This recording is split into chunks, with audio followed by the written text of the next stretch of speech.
Howdy, howdy, listeners. This is your host, Random Nerd, on the Critical Thinking Nerd podcast. When is enough? You hear the words every member of Congress is required to speak when taking office of an elected government position. I do solemnly swear that I will support and defend the Constitution of the United States against all enemies, foreign and domestic. That I take this obligation freely without any mental reservation or purpose of evasion. Now, when you hear that oath, look at the screen of this episode.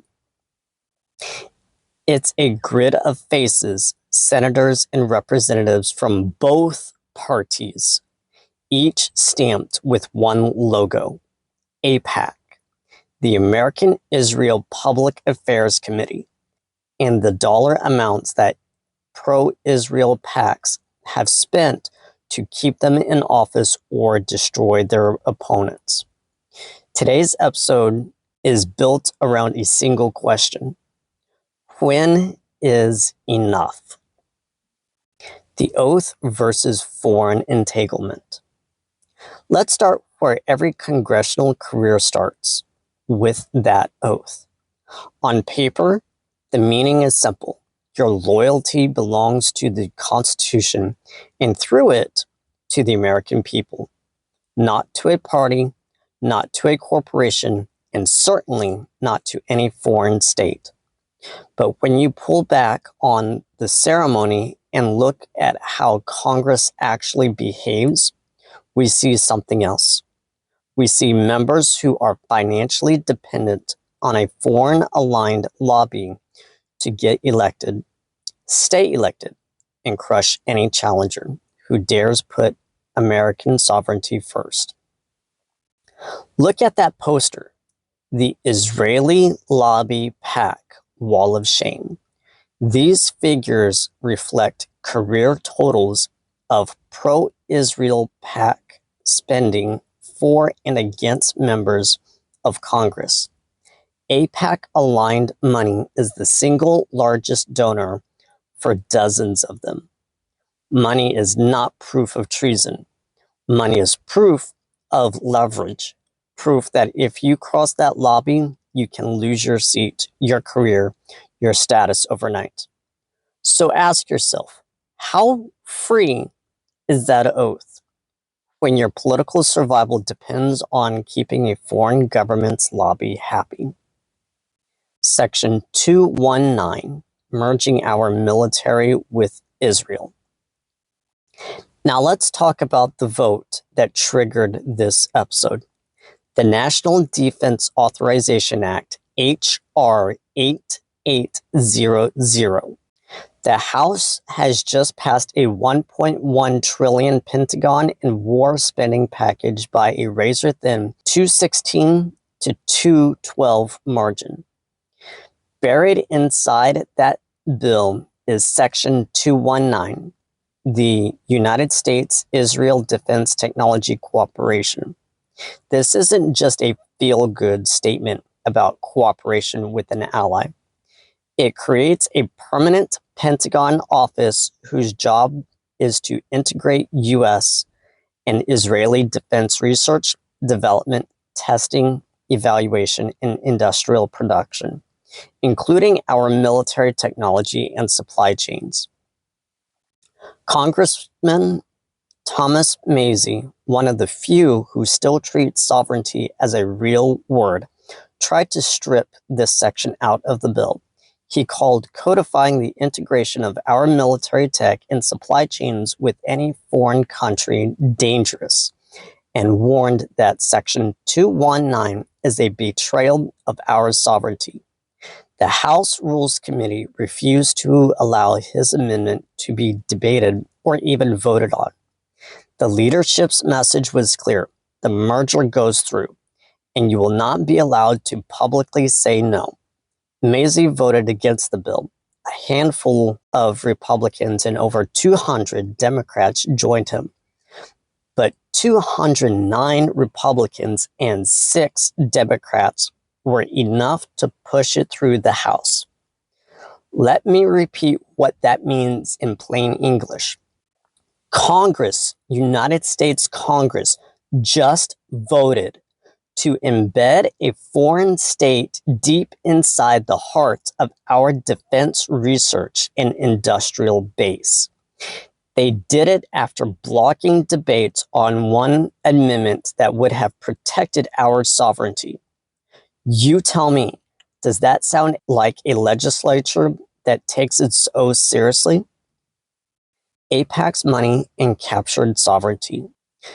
Go back to the image from the Track AIPAC and similar watchdog Hall of Shame, showing 80 members whose top lifetime donor category is pro-Israel PACs. These numbers aggregate spending by AIPAC's own PAC and its allied super PACs, unlike United Democracy Project on behalf or against individual members. We're not talking about a few polite campaign checks in exchange for a nice speech. We're talking about a machine that pours millions into races, promises to destroy anyone who questions unconditional support for Israel, and rewards those who deliver the votes. When that same machine is lobbying for Section 219 for a legal permanent merger of US and Israel military tech, we cross a line. At that point, the oath isn't just being bent, it's being hollowed out. The Constitution binds members of Congress to defend the United States against all enemies, foreign and domestic, and to bear true faith and allegiance to the Constitution, not to any other flag. What faith and allegiance are, we sing when votes are whipped to integrate our defense infrastructure with a foreign state at the insistence of that state's lobby. Treason, entangling allies, and divided loyalty.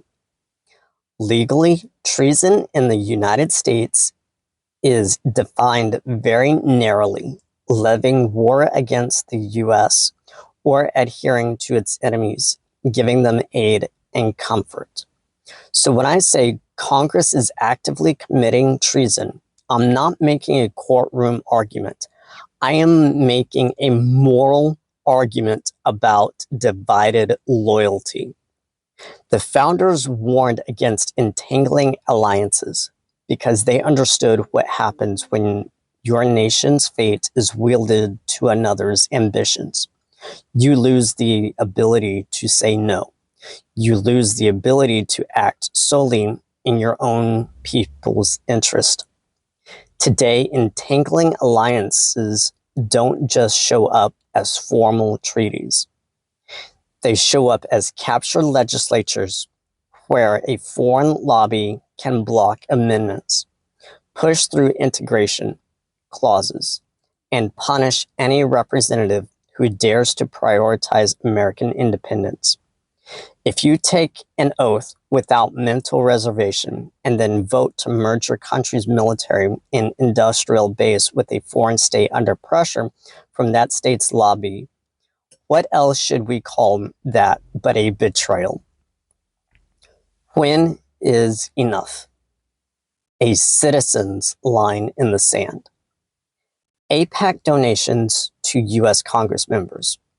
When is enough? U.S. House passing a foreign policy interest merger with the United States Department of Defense. When is enough? U.S. Senators' pro-Israel stances, not U.S. allegiance. When is enough? Citizens United allowing corporations political donations as a tit-for-tat policy vote. Examples are pharmaceuticals, big tech legislation, taxes, just to name a few. When is enough? That's the heart of this episode. Enough is not a slogan. Enough is a decision. Enough is the moment when you stop treating this as normal politics and start treating it as a structural betrayal of your sovereignty. So what does enough look like in practice? It starts with refusing to look away. Go to the watchdog websites in the episode description: apactracker.com, opensecrets.org, fec.gov/data. Pull up the numbers for your representative and your senators and see exactly how much pro-Israel PAC money is tied to their names. Then refuse to grant moral immunity. When your members of Congress votes to integrate our military technology and supply chains with a foreign state, say out loud what that is: a direct attack on the independence that oath is supposed to protect. Finally, organize like sovereignty matters. When you hear the words "We the people of the United States of America" from the preamble of the U.S. Constitution, what does that mean to you? It can mean support candidates who publicly reject foreign-aligned lobby money. It can mean build local networks that can withstand the inevitable flood of outside spending that will try to crush them. Understand that if we don't build counterpower where we live, this captured system will never unwind itself. The oath of office is not a poem. It's a contract. Right now, that contract is being broken in plain sight on recorded votes with our tax dollars and our children's future on the line. U.S. citizens, when is enough? If you made it this far into the episode, I'm going to suggest an answer. That when any form of government becomes destructive of these ends, it is the right of the people to alter or abolish it and institute new government.